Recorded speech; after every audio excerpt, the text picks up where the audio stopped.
Okay, about the significance of the study, it's considered that the sorbitol is a high added value product because it has the ability to emulate the taste of sucrose with a lower calorie content, like that my partner says.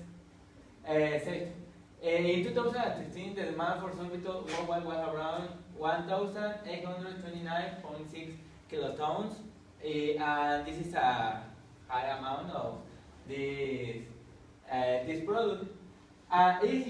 It's not only used in the food industry, it's used too in the cosmetic articles as a emulsifier, laxative, and humectant. It's not produced by biotechnology procedures because it has a low yield, about 11% of product relative to the amount of substrate or glucose administered by Pseudomonas mobilis. The metabolic engineer provides tools that are useful to increase the amount of sorbitol obtaining, trying to avoid a substantial increase in the price and to avoid the contamination in the product. The working hypothesis is, well, the main goal of our project is to make some modifications in the pathway of Pseudomonas mobilis to overproduce and to increase the synthesis of sorbitol in the organism. We will use the pathway or some pathways of Lactobacillus acidophilus, and with this we can to insert or to add these genes in Pseudomonas mobilis to increase the production of sorbitol. And we use the different metabolic bioinformatic tools that we saw in the course. As theoretical framework, this is the DNA sequence that Lactobacillus acidophilus has in his DNA, and this is the amino acid sequence that we found in some links bioinformatics pages. So for the theoretical framework, we have the DNA sequence of Lactobacillus acidophilus, like we say, the adult reductase enzyme, and here is the amino sequence. Here we are going to transfer this sequence to the Pseudomonas mobilis to obtain more overexpressed sorbitol. So we are going to use two vectors, one for clonation and one for expression, to put that sequence of Lactobacillus bacillus. A part of that we don't see a sequence of Pseudomonas mobilis because they don't have that enzyme. So for clonation vector we have PBR322, and for expression vector we have PEP44. So we transform with the SNAP gene and we obtain the PAT44LA that has the enzyme that we are going to transfer to Pseudomonas mobilis. Well, after that, we are going to obtain what we want, that is more sorbitol.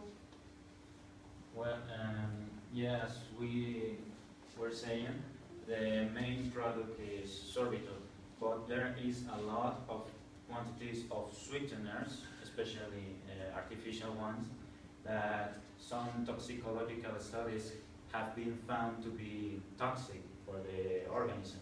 For example, saccharin and cyclamate. These two can cause bladder cancer in some laboratory animals, and as well as aspartame. We know that aspartame is in over 6,000 products of food industry, especially the diet ones, because it's a sweetener, artificial sweetener, that has properties to be a dietetic compound, but which despite being less toxic than the first two, than saccharin and cyclamate, can cause neuropsychic side effects.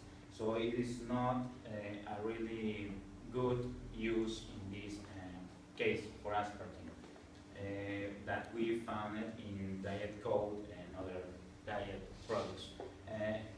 For example, sorbitol instead is a natural sweetener. It can be produced by metabolic engineering tools and not by biosynthetic engineering tools, these two. And it has a strong flavor, it has less calories, and it is being involved in a natural process into our objective organism, which is Simomonas mobilis. Next.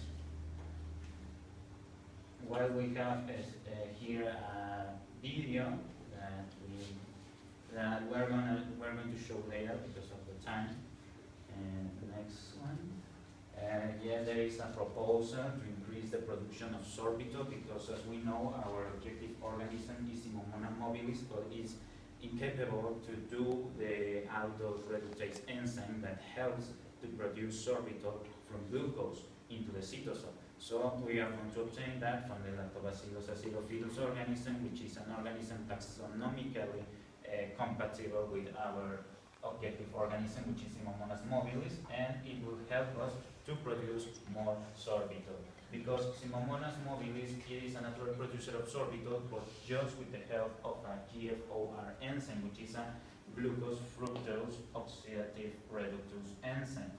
But it only produces it when there is some changes in the environment that it needs to be compensated with the help of this enzyme, and it only happens when there are higher concentrations of sugar. So not all fructose is digested by this enzyme, the GFOR1, so it needs the help of other enzyme that is the one that we're trying to insert in the Simomonas mobilis, the aldose reductase 1. And next one. Well, there are complications, of course, about this proposal, because there is a main reason of its low industrial performance. That once in the cytosol, the sorbitol it transformed to methanol, and that is not good for us because it is a waste and tends to describe a sorbitol yield about 11%. So it's a little bit few. It's so less of what we are trying to produce. So we're gonna do all that process that we were talking about. The use of bioinformatic tools, snap genes, a cloner, NEV coder, to give us the aldose reductase enzyme. And next one. Well, here we have the answer. There is a form to avoid all of these with the self-permeabilization proposed by John and Rogers back in 1998, in which it is treated the media with the help with toluene. Toluene, it will go to the media, it will just cut this, and it will repress this part of the pathway, which is the network of pathway that will give us the ethanol. And yeah, it is made by self-permeabilization, as the name says. It allows that the small compounds, such as cofactors that are needed to do this transformation from glucose to ethanol, it will be repressed because those cofactors are not there, because the cell permeabilization will allow them to be out of the cell, and therefore the pathway from gluconate to ethanol become not functional. And it is a paper founded in this reference. Next one. So, for example, to all the results that we already said, parallel glucose generated by IMBP, that is invertase B, enters into the periplants and then is degraded, enters in the cytosolic space.